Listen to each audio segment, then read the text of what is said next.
आलेलो आहोत निवडुंगा विठोबा मंदिर या ठिकाणी जगद्गुरू संत तुकाराम महाराजांच्या पादुकांचा पाद्यपूजन सोहळा सध्या सुरू आहे। मानकर कुटुंबियांच्या वतीनं हा पाद्यपूजन सोहळा सध्या सुरू आहे।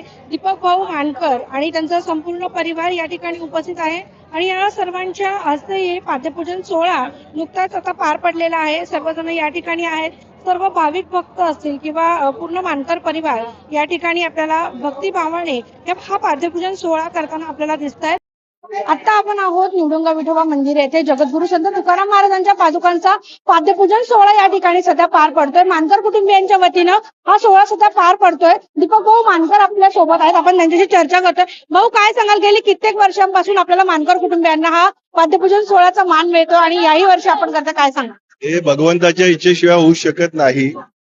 जगद्गुरू तुकाराम महाराजांनी आपल्या आयुष्यामध्ये सर्वसामान्य माणसाच्या जीवनामध्ये परिवर्तनाचं काम आपल्या अभंगाच्या माध्यमातून त्यांनी जे केलेलं आहे आणि अभंगवाणीच्या माध्यमातून म्हणजे जरी गाथा बुडवली तरी त्यांनी सांगितले की प्रत्येकाच्या मनामध्ये ही गाथा ऑलरेडी पोहोचलेली आहे, त्यामुळे तिला वेगळेपण देण्याची आवश्यकता नाही। आणि एक गोष्ट निश्चितपणे आपण लक्षात ठेवली पाहिजे, जिथं अंत नाही तो संत, हे लक्षात घ्या।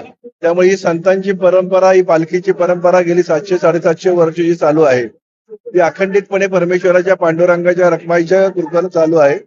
लाखो भाविक ज्यावेळी देहू, आळंदी, सगळ्या महाराष्ट्रातून ज्यावेळी पंढरपूरला जातात त्यावेळी विठ्ठलाविषयी असणारी त्यांची जी ओढ आहे ती ओढ सातत्यानं आमच्या मनामध्ये देखील राहावी आणि भगवंताविषयी असणारं जे प्रेम आहे ते अखंडितपणे असंच टिकून राहावं हीच भगवंताच्या चरणी प्रार्थना आहे।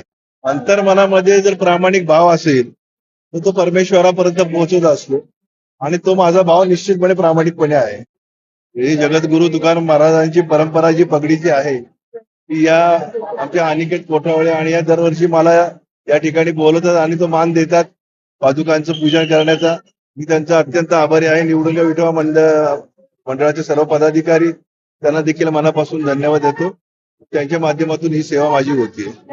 ताई, काय सांगाल, आज आपल्या काय भावना आहेत नक्की? आज आपल्या मानकर कुटुंबियांच्या वतीनं दरवर्षी हा सोहळा पार पडतो, या वर्षी देखील दरवर्षी तुकाराम महाराजांच्या पादुकांची आमच्या घराण्याला पूजा करायला मिळते।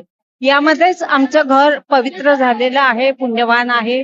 देवाचे आम्हाला आशीर्वाद आहेत आणि अशी सेवा परमेश्वरांनी आमच्याकडून वंश परंपरागत करून घ्यावी हीच त्यांच्या विठ्ठलाच्या चरणी प्रार्थना। नक्कीच आपण बघितलं की या पाद्यपूजन सोहळ्यामध्ये आपण बघितलं मानकर कुटुंबियांनी एकदम मनोभावे ही सेवा केलेली आहे आणि सर्वांच्या चेहऱ्यावरती एक वेगळेच भाव होते। चिरंजीव इंडिया पाद्यपूजन निलेश पुणे।